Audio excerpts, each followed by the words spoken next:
What's up mga paps? For today's video, solo camping tayo dito sa kaloob-looban ng Bakawan, no? Mga paps, as you can see, ako lang mag-isa dito, but marami namang naliligo dun sa unahan, no? Kasi itong area na to talaga is campsite ito, no? Dahil nga maraming nagka-camping, so yung mga doon, area doon, so nagiging crowded na siya kasi halos dikit-dikit na talaga yung mga tent, no? Maraming naliligo dito overnight. Mayroon namang detour. Kanina umaga, pagkagising namin, una namin ginawa is naninisid agad kami. Ang dami namin nakuha mga sea urchin. Yun yung nagiging source of food namin, no? Nagiging isa sa mga ulam namin kanina umaga. And then mga fresh na isda galing sa mga mangingisda, no? Dumaong sila kanina, so nabili namin for only 300 pesos.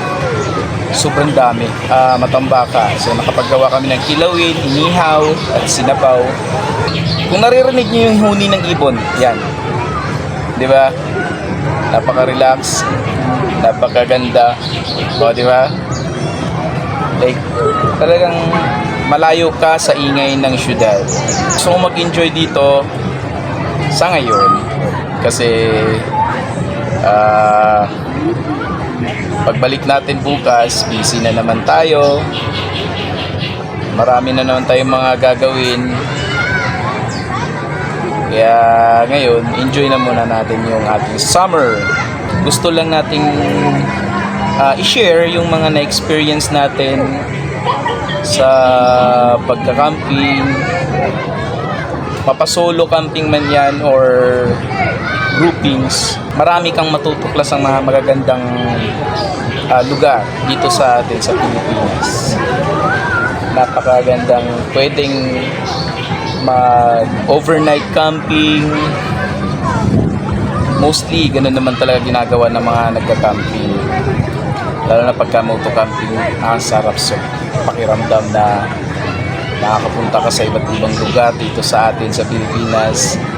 Yung magagandang spots na never mo pa nakita before at mai-share mo siya sa ibang mga gustong mag-camping. Sulit mga paps, sulit. Low tide siya ngayon kasi nag-high tide siya pag umaga, I think 10 a.m.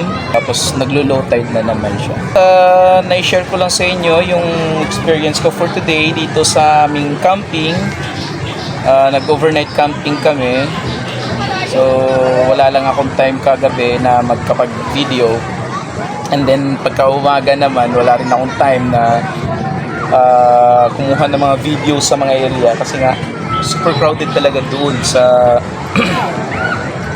area na kung saan kami nagtatayo ng mga tent namin. Kaya naghahanap ako ng spot na pwede ako makapag-ano ng video para ma-share ko sa inyo na ganito kaganda dito sa spot. Dito to sa may Calatagan, Batangas. Nakalimutan ko yung pangalan. Mamaya ilalagay ko sa sa link yung pangalan ng campsite na to, no? Para kung gusto niyo puntahan, pwede niyo puntahan, mura lang. At napakaganda mga paps. Yun lang. And that's all, and ride safe mga paps. Happy camping.